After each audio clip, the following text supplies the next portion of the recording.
Hello అందరికీ! ఈరోజు మీకోసం మటన్ కర్రీ ఎలా ప్రిపేర్ చేసుకోవాలో ఇప్పుడు చెప్తాను. అండ్ ఈ వీడియో నేను మా ఇంటి దగ్గర ఉన్నప్పుడు తీశాననమాట. సో, నా స్టైల్ మటన్ కర్రీ అండ్ నేనైతే కుక్కర్‌లో చేస్తాననమాట త్వరగా కావడానికి.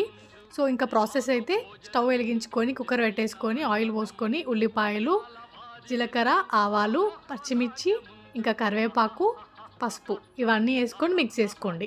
తర్వాత అల్లం వెల్లుల్లి పేస్ట్ ఏసుకోవాలి. తర్వాత ఒక 5 మినిట్స్ తర్వాత మనం మటన్ ఏసుకోవడమే అనమాట. మటన్ ఏసుకున్న తర్వాత కారం, ఉప్పు అన్నీ ఏసుకొని ఒక 5 మినిట్స్ వరకు కలుపుకొని కలర్ చేంజ్ అయ్యేంత వరకు కొద్దిసేపు మగ్గించాలి. సో, తర్వాత వాటర్ పోసుకోవాలనమాట. సో, మేమైతే గ్రేవీలాగా తింటాం కాబట్టి కొంచెం రసంలాగా కావాలనమాట మాకు. సో, మేమైతే వాటర్ పోసుకొని మంచిగా ఒక 5 మినిట్స్ ఆగిన తర్వాత ఇంకా మూత పెట్టేయాలి. కుక్కర్ మూత పెట్టేసి 5 విజిల్స్ రావాలనమాట.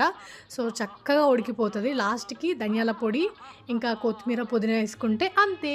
సో, సింపుల్‌గా అయిపోయే మటన్ కర్రీ ఇంట్లో మంచిగా చేసుకొని తినేయండి. సో, ఇంకా బగారా అన్నం పెట్టుకొని, ఇలా మంచిగా తీసుకొని కలుపుకుంటూ, మటన్ కర్రీ కొంచెం గ్రేవీ యేసుకుంటూ, మంచిగా మిక్స్ చేసుకొని తింటుంటే ఏమన్నా ఉంటదా? నిజంగా స్వర్గమే గాయ్స్. నాకైతే చాలా ఇష్టం మటన్ అయితే. అండ్ ఇంకా హోమ్‌మేడ్ మటన్ అంటే ఇంకా చాలా ఇష్టం. మీ ఇంట్లో ట్రై చేసుకోండి. Please do like, share and subscribe to my channel.